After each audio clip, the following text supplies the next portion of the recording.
김정은 위원장의 신년사를 통해서 예상해 볼 수 있는 새해 남북미 움직임을 좀 알아보겠습니다. 문정인 통일외교안보특보가 옆에 나와 계십니다. 안녕하십니까? 안녕하세요. 예. 네. 첫 질문을 이렇게 드려서 어떨지 모르겠는데요. 저 신년사를 보면 뭐 많이 좀 바뀔 것 같습니까? 금년에는?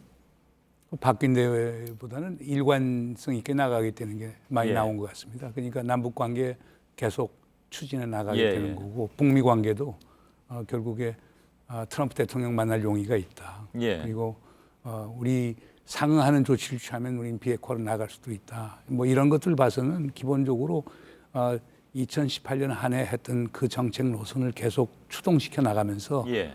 더 큰 단계의 평화와 비핵화를 이루겠다라고 하는 의지의 표명이라고 볼 수가 있을 것 같습니다. 그럼 이제 핵심은 결국 이제 트럼프 미 대통령이 이걸 어떻게 받느냐 하는 건데 지금 또 뭐 구체적인 반응 같은 것이 나온 것은 아직까지는 없는 걸로 알고 있습니다. 아직 없죠. 근데 트럼프 대통령도 이미 사이 던져놓은 게 있으니까요. 예, 예. 그러니까 금년 1월이나 2월 내에 정상회담 하고 싶고 그다음에 예. 세 개의 장소를 물색해놨다고 이렇게 얘기한 게 있기 때문에 혹시 그게 뭐 좀 이렇게 변화가 있을 가능성은 없을까요? 예를 들면 이제 트럼프 미 대통령의 입장에서 뭐 다른 국내적인 현안도 많이 있기도 할 테고 또 내년이 이제 거기 선거인데 이 이슈를 최대한 자기 재선에 좀 이용을 하려면 나름대로 머릿속에 캘린더가 있을 것 같은데 아직까지는 뭐 오늘도 이제 일단은 뭐 서두르지 않겠다라는 얘기 나왔습니다만 우리가 생각하는 것보다 좀 더 그 캘린더가 늦게 돌아가는 건 아닐까요? 뭐 가능성도 있겠지만은 예. 그러나 북에서 전향적으로 나오면은 트럼프 대통령이 그걸 마다할 이유는 또 없겠죠. 예. 물론 이제 내년 대선 가까이에 북미 관계에 어떤 좀 혁명적 변화를 가져와서 외교적 성과를 만들고 싶은 그런 의도도 있겠지만은 예. 그러나 기본적으로 결국 북측하고 계속 대화를 해나가면서 협상을 통해서 일을 풀어나가야 된다는 그러한 인식은 분명히 하고 있기 때문에요. 예. 저는 내년까지 꼭 기다릴 게 아니고 금년에도 큰 성과가 있다면 변화가 있을 것이다. 예. 예. 오늘 여기 아무튼 신년사에서 눈에 띄는 부분은 핵무기를 더 만들지 않는다. 실험도 더 하지 않는다. 이거 여태까지 계속 나온 얘기인데 미래 핵에 대해서는 이렇게 얘기를 계속 하고 있는데 현재 핵, 그러니까 다시 말하면 과거에 만들어 놓은 핵이죠. 여기에 대해서는 얘기가 없습니다. 물론 이제 그 바로 앞부분에 완전한 비핵화를 이행해 나가겠다라고 하는 것을 분명히 밝혔거든요. 예. 그 완전한 비핵화는 과거 핵, 현재 핵, 미래 핵을 다 포함하는 건데 예. 그러나 거기에 더해 그러나 더 이상 소위 만들지도 그다음에 실험하지도 사용하지도 전파하지도 않겠다는 표현을 썼거든요. 그건 예. 분명히 미래 핵에 대한 문제를 이제 제기한 것이죠. 그러나 예. 이제 미국 입장에서 보면은 미래 핵도 좀 중요하지만 지금 북이 갖고 있는 핵시설 그렇죠. 물질 무기에 대한 검증 가능한 폐기를 원하기 때문에 이 부분에 대해서는 미국과 북한 사이에 계속 논쟁의 여지가 있을 거라고 저는 봅니다. 예. 사실 뭐 신년사에서 현재 핵에 대해서 얘기할 사람은 없겠죠. 바보가 아닌다며야. 그럼 뭐 협상에 매우 중요한 지렛대가 될 수도 있는 그런 문제이기 때문에 그렇다면 이건 어차피 북미 정상회담에서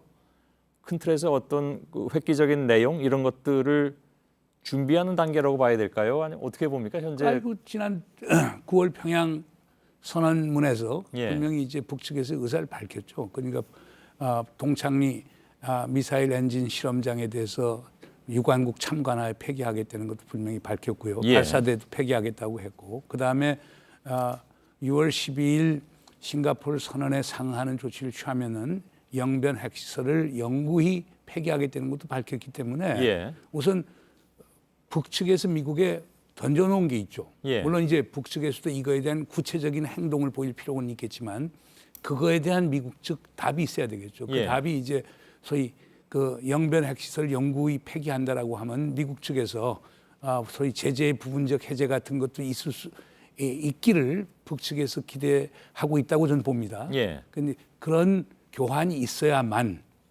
여기에서 어떤 돌파구가 마련되지 않을까 생각이 됩니다. 그러면 이렇게 해석을 할까요? 그러니까 뭐 사실 그 한국 대통령에게도 친서를 보내고 미국 대통령에게도 친서를 보내고 미국 대통령은 우리는 친하다라고 계속 얘기하고 있고 다만 그러나 현실에서는 북미 관계는 더 이상 지금 나가는 것이 없고 흔히 교착 상태라고 얘기합니다만 어찌 보면 이런 그 이중적 그런 상황이 기본적으로 안 풀리는 것은 그러면 문 교수님께서 생각하시기에는 미국이 좀 더 제재 해제 쪽으로 한 발 다가서야만 풀릴 수 있는 것이라고 보십니까? 아니, 양측 다죠. 양측. 예. 그러니까 지금은 결국 지금 꼬인 이유는 간단합니다. 예. 미국이 입장에서는 북한이 먼저 완전한 비핵화를 하라. 예. 그러면 제재 완화를 해주겠다.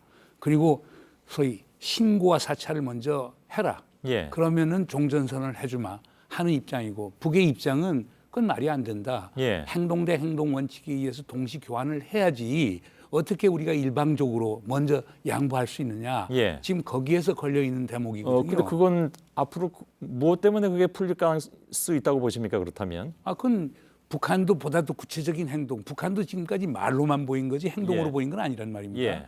또 미국은 지금까지 한 번도 제재를 완화하겠다는 입장을 표시한 적이 없습니다. 예. 그렇기 때문에 양측이 모두 다 공히 양보를 해서 북은 비핵화의 구체적인 행보를 예. 아주 전향적으로 보일 필요가 있고 미국도 우리 한국 정부가 얘기했던 대로 북한의 비핵화가 불가역적 단계까지 가면은 예. 제재 완화를 해줄 용의가 있다는 걸 보여줬을 때 근데 거기에서 접점을 찾을 수가 예, 있겠죠. 여전히 그건 계속 진행형이기 때문에 앞으로 무슨 변수가 있어야 그것이 풀리느냐 하는 문제가 남는데 그래서 흔히들 얘기하기로는 그래서 이제 한국의 어떤 중재 역할이 필요하다라고 얘기는 하지만 지금 우리가 중재 역할을 과연 할 수가 있는 것이며 또 하고 있는 것인지 그것도 좀 우리 정부 입장에서는 제가 알기에는 여러 예. 경로를 통해서 미국 측하고도 얘기를 하고 있고 북측하고도 얘기를 하고 있고 우리 정부의 입장은 분명한 것 같습니다. 북한은 보다 더 구체적인 행동으로 좀 보여라. 예. 지금은 말 대 말인데 예. 이제 행동 대 행동으로 가야 될 거 아니냐는 거고 그리고 미국의 입장에서도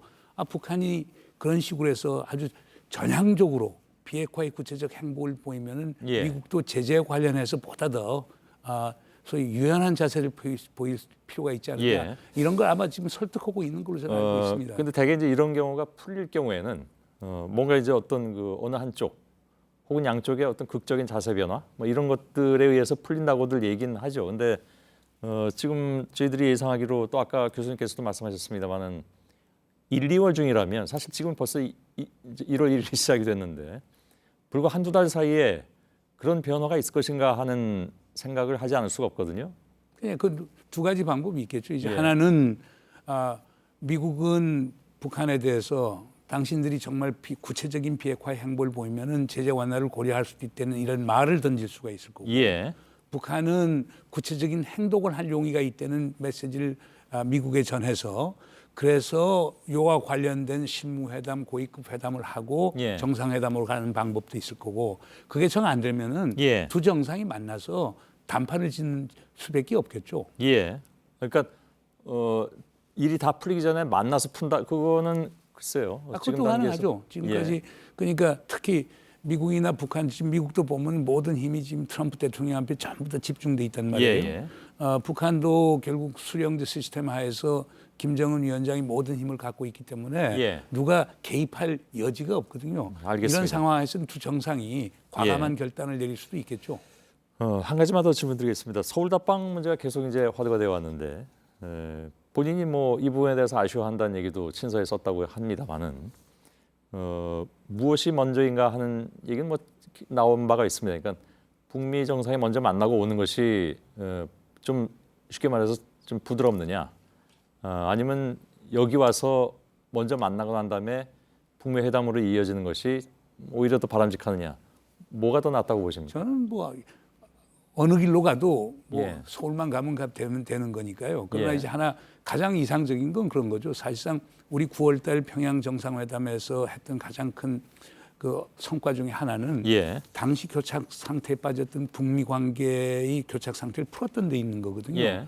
그래서 우리가 생각했던 바로 4차 이제 폼페오의 방북이 이루어졌고 그래서 우리가 생각했던 게 북미 정상회담이 열리는 것 아니냐 이렇게 예. 봤던 건데 가장 이상적인 것은 2차 북미 정상회담이 열리고 우리 대통령까지 가서 종전선언을 채택하고 그다음에 김정은 위원장이 서울 답방하는 게 가장 예. 이상적인 모습이죠. 근데 그게 안 됐을 경우에는 예. 김정은 위원장이 서울 답방을 하고 우리 문재인 대통령과 김정은 위원장이 지금 비핵화에 관한 구체적인 논의를 좀 하고 예. 그 안을 갖고 우리 대통령이 트럼프 대통령을 설득할 수 있는 거니까요. 어느 쪽으로 가더라도 하여간 정상들이 움직여야 된다는 것이죠. 예, 알겠습니다. 지켜보기로 하죠. 알겠습니다. 아주 상황이 좀 개운하게 느껴지는 않는 상황이긴 합니다. 문정인 통일외교안보 특보였습니다. 고맙습니다. 네. 예.